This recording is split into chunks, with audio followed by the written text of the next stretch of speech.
Hello friends, good morning, welcome back to Sanjivata lifestyle. तो आपण मैंने केमती अच्छा आशा करुँच भगवान दया समस्ते भलरे थे। तो ये फ्रेंड्स यहाँ हूँ माने 8टा है टाइम है। तो ये मुझे भजा बसई सका जलखिया समस्ते खाइबे। तो ये पोटल आलू भजा बसई दी हजबैंड सेपटे नहीं पलि इडली तरकारी है।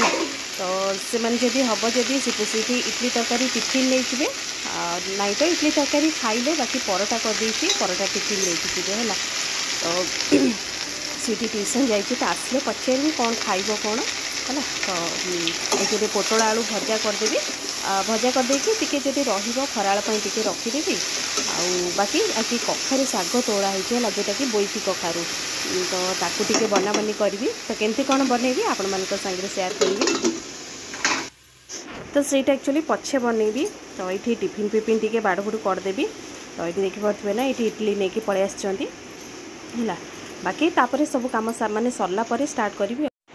तो ये सांग मैंने ये बोईतालु साग नहीं कि पलि आसी माने डंक नहीं आसती सफा सफाई करी माने काटुकुटु करी रखीदे। तो सेपटे जड़े आसछंती तो तांको चा सेपटे बसई आईटी मसला बाटिकी रखीदे पियाज टमाटो ताकू सब रेडी करदे। आईटी छोट बड़ी टिके पकेबी है। तो ताकू टिके भाजी दउची। तो एमती साग फागरे ना टी छोट बड़ी टी पकेले माने भल लगे ता बास्नाटा टी भल लगे है। तो ये एक्चुअली वर्षा वर्षा है ना माने साग फाग खाया भी डर लगुच है। किंतु माने ए कौन वर्षा पानी पड़ला को ना माने जी फूल देखौली ना तो माने जहाँ फुटुला एबे टिके कम माने कसी कसी पूरा माने कहले है। तो से अगी अगी टिके नहीं पलि आसती।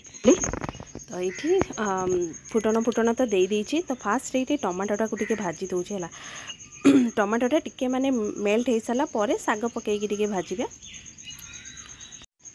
तो आज भी सेमती फूल दीटा बाहरी थिला। तो मुझे कहली आज कौन आज दीटा ही बाहर थिला है। तो एबे टिके टिके कमी गलानी। आग जमती 7टा 8टा एमती होता ना एबे धीरे धीरे कमी गलानी है।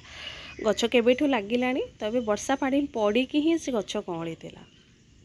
तापरे पणस टिके थिला। तो माने पणस नहीं तो पणस मंजी है।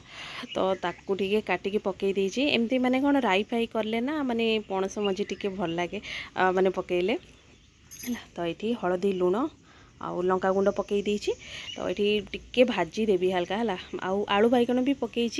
तो नहले भी फास्ट की भी बैगण आलू बैगणटा को ताकू भाजी देकी तापर भी साग पकेले हम। किंतु एमती भी पकईदेले माने घोड़े घोड़े की माने करदेले ना माने भाजिले साग माने जो बैगणटा ना कला पड़ेनी है।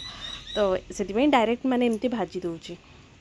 तो किस समय लुण तो पड़ला टिके माने पत्रटा टिके नरमी गला परे तापरे सोरिष बटाटा देवी है।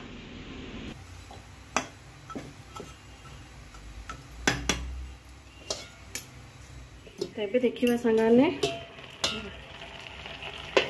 तो ये साग टिके सीझी गला भी।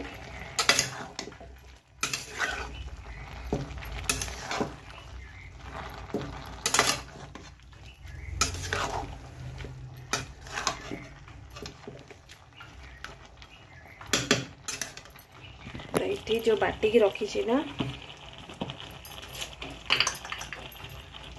ये है मसला ये है सोरिष जीरा और रसुण है। तो ये टिके पकईदबा।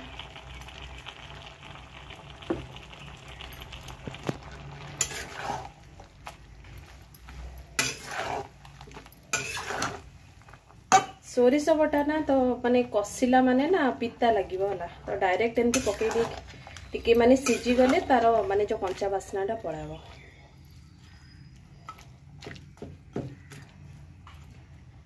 बड़ी भाजी की रखी ना तो पछे पकेबा है। पानी दे दबा टिके।